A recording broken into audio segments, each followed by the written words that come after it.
Kamiti ya miario ya wuiguano MWENA wa Kenya KWANZA UGITE rĩrĩ nĩ itua makinyanĩirie thutha wa kwamũkĩra rĩtana maita maigana ũna kuma kũrĩ kanja ya makanitha bũrũri-inĩ hamwe na kanja ya aithĩramu.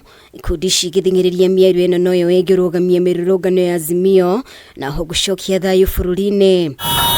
Thutha wa ngwatanĩro ya Azimio kũrũgamia mĩrũrũngano yao ya kiumia gĩkĩ, mũikarĩri gĩtĩ wa kamĩtĩ ĩno MWENA wa Kenya KWANZA George MURUGARA augĩte MWENA wao nĩ wĩharĩirie kuonanĩra njũng'wa o rĩngĩ. We have always been ready. We have been more than ready to engage in talks. We were in the middle of those talks when the Azimio side pulled off the talks, suspended the talks, but it's fortunate that there has been no dissolution. There was only a suspension and we are back. Na tunawaambia wenzetu pia wao waweze kufikiria kwamba Kenya ni kubwa kushinda kila mmoja na kushinda kila kitu.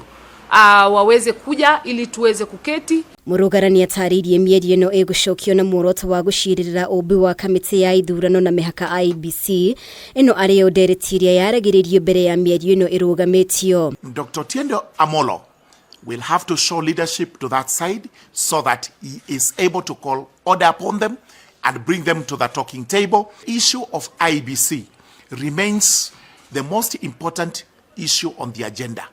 The reconstitution, the selection panel, and the other issues that relate to IEBC. Ikundi imwe cia kũrũĩrĩra ihoto cia mũingĩ nĩ cionanĩtie ũhotekeku ũrĩa ũrĩ ho wa kĩhĩngĩca gĩa gĩgatiba ndũgamano kamĩtĩ-inĩ ya IEBC ĩngĩaga gũtuithanio kũrũgamio kwa mũtaratara ũyũ gũgĩcirithĩria mĩhang'o icigo-inĩ imwe iria ithurano nini ibatiĩ gũtabanio. No ona MWENA wa Kenya KWANZA ũkĩonanagia wĩharĩrĩria wa gũcokereria mĩario-inĩ ĩno, mũikarĩri gĩtĩ kamĩtĩ-inĩ ĩno MWENA wa Azimio Otiende Amolo nĩ ekĩrĩire nganja wendi mwega kuma kũrĩ aruna ao. We agreed as a team to stop the process of recruitment of IEBC commissioners.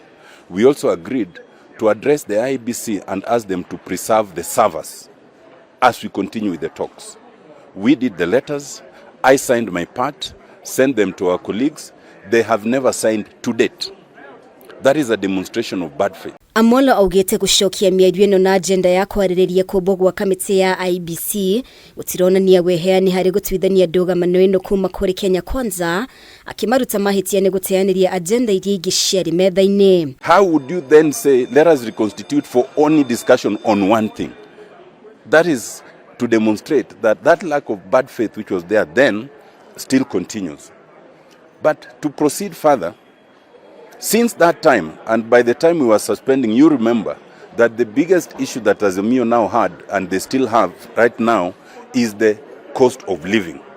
It has become more fundamental even than the other question. One would have thought that if you are talking of good faith, you would start by saying, let us reconvene and start by discussing the cost of living. Nĩguo mĩario ĩno ĩtharare, MWENA wa thirikari nĩ kwaga wagire gũcokeria Azimia irũa rĩa gwĩtĩkĩrania kũrũgamia mũtaratara wa mendekithia ma watho wa kĩgĩna ma mwaka wa 2023. Myself or the team, we do not have some independent power by which we can resume talks until and unless we are so authorized by our parliamentary group and by our leadership, and we have not been authorized. Hamwe na ũmbi wa kamĩtĩ ya IEBC, marĩa mangĩ marĩ matuithanio nĩ kamĩtĩ ĩno nĩ ndereti ĩkonainie na kũgũithio kwa ngarama ya mũtũrĩre, gũthũrimwo kwa maumĩrĩra ma gĩthurano kĩhĩtũku, na thirikari gwĩthema gũthoga mĩhang'o ya ciama cia kĩũteti gatagatĩ ka mangĩ.